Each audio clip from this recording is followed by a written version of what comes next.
భారత క్రికెట్ చరిత్రలో అత్యంత క్లాసిక్ మరియు స్టైలిష్ బ్యాటర్లలో వివిఎస్ లక్ష్మణ్ ఒకరు. వివిఎస్ లక్ష్మణ్ 1974 నవంబర్ 1న హైదరాబాద్ లో జన్మించారు. ఆయన తల్లిదండ్రులు ఇద్దరూ వైద్యులే.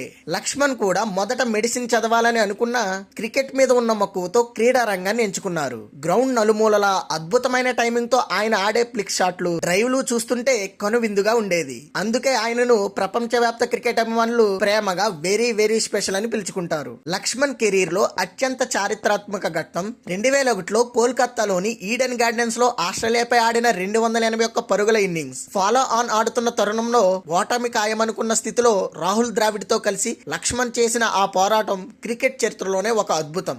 అప్పట్లో తిరుగులేని శక్తిగా ఉన్న ఆస్ట్రేలియా బౌలింగ్ ను ముప్పు తిప్పలు పెట్టి భారత్ కు అసాధ్యమైన విజయాన్ని అందించాడు. ఈ ఇన్నింగ్స్ టెస్ట్ క్రికెట్ చరిత్రలోనే అత్యుత్తమ ఇన్నింగ్స్ గా ఇప్పటికీ నిలిచిపోయింది. లక్ష్మణ్ కు ఆస్ట్రేలియా జట్టు అంటే ఒక ప్రత్యేకమైన కసి ఉండేది.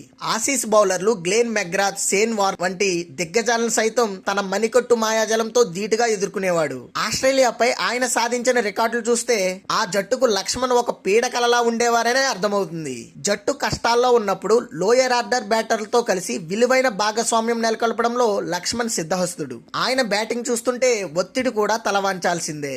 జట్టు కోసం లక్ష్మణ్ పడ్డ కష్టం సామాన్యమైనది కాదు. ఎన్నోసార్లు వెన్ను నొప్పితో బాధపడుతున్నా దేశం కోసం బ్యాటింగ్ చేసిన సందర్భాలు ఎన్నో ఉన్నాయి. 2010లో మొహాలీ టెస్ట్ లో తీవ్రమైన వెన్ను నొప్పితో రన్నర్ ను పెట్టుకుని చివరి వికెట్లతో పోరాడి భారత్ ను గెలిపించిన తీరు ఆయన అంకిత భావానికి నిదర్శనం. నిరాడంబరత, క్రమశిక్షణ మరియు గొప్ప క్రీడా స్ఫూర్తికి లక్ష్మణ్ ఒక నిలువెత్తు రూపం. భారత మిడిల్ ఆర్డర్ లో ఒకరిగా ఆయన దేశానికి అందించిన సేవలు చిరస్మరణీయం. లక్ష్మణ్ 2012 ఆగస్టు 18న తన అంతర్జాతీయ రిటైర్మెంట్ ను ప్రకటించారు. అప్పట్లో న్యూజిలాండ్ తో స్వదేశంలో జరగబోయే టెస్ట్ సిరీస్ కు ఆయన ఎంపికైనప్పటికీ సిరీస్ ప్రారంభానికి ముందే తప్పుకున్నట్లు తెలిపి అందరినీ ఆశ్చర్యపరిచారు. తన సొంత గడ్డ అయిన హైదరాబాద్ లో చివరి మ్యాచ్ ఆడి గౌరవంగా తప్పుకునే అవకాశం ఉన్నప్పటికీ జట్టు ప్రయోజనాల దృష్ట్యా యువకులకు అవకాశం ఇవ్వాలనే ఉద్దేశంతో ఆయన తక్షణమే రిటైర్మెంట్ ప్రకటించారు.